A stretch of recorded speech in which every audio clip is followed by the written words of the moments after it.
The plot of the drama takes place in Texas, in the perspective of the 30s. Much of the connection absorbs decadence and poverty.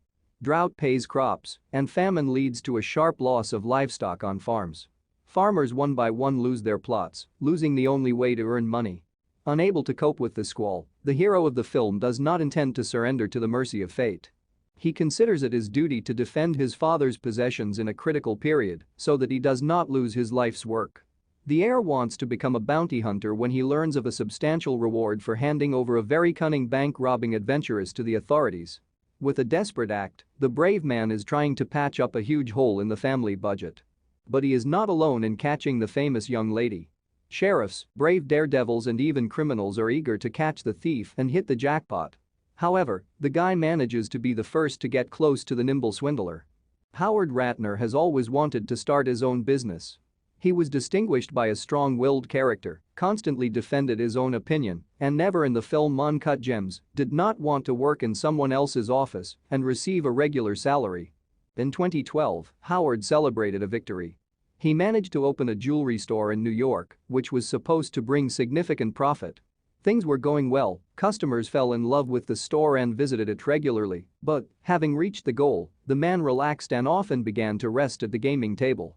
As a result, he quickly found himself in debt. At that time, he was holding an opal from an Ethiopian company, which he is going to sell at auction for $1 million, but a well-known person is interested in the jewel. The entrepreneur agrees to hold onto the stone and in return receives the champion's ring. Unable to resist, he takes it to a pawnshop, completely without thinking about the consequences. The protagonist of the British drama film The Boy Who Harnessed the Wind, William Kamkwamba, was born in Malawi and comes from a family of ordinary farmers.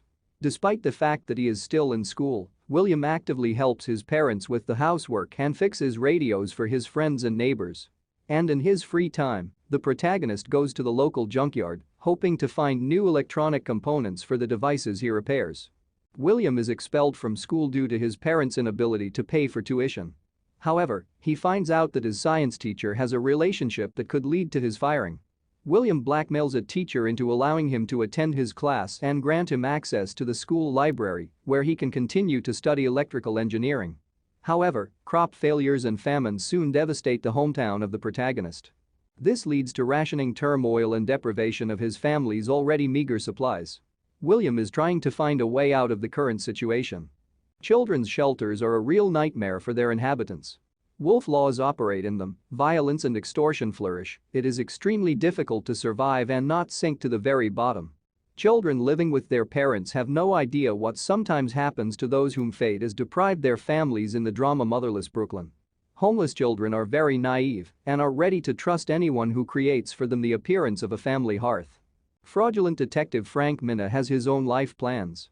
To successfully cope with the investigations, he needs clever assistants who carry out special assignments. The swindler manages to lead clients by the nose, learning secrets and setting up setups. He pulls out 4 orphans from the orphanage who begin to participate in dirty deeds. The peculiar semblance of a family suits the boys who consider the villain to be their father.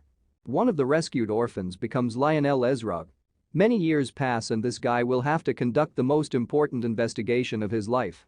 He has become an experienced detective and must find the criminals who dealt with his adoptive father.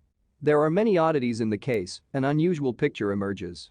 In 1913, Leonard Seppala, a musher of Norwegian origin, is born a puppy which, contrary to the opinion of his Belgian wife Constance, underestimates. The little dog repeatedly escapes from the aviary and even the barn. Even 2 attempts to give away the puppy are futile, as he still returns to the driver. Eventually, Seppala changes her mind and begins to admire the dog, who is named Togo, after the Japanese Admiral Hayachiro. Almost 10 years after these events, a diphtheria epidemic breaks out in the city of Nome. The local hospital is under quarantine. Children are on the border between life and death. Nome's only hope is the already famous Leonard Seppala.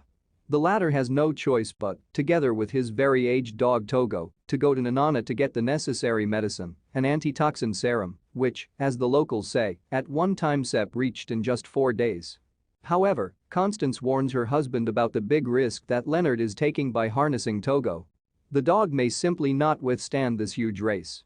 Nome's fate remains in the hands of the mushers and dog teams.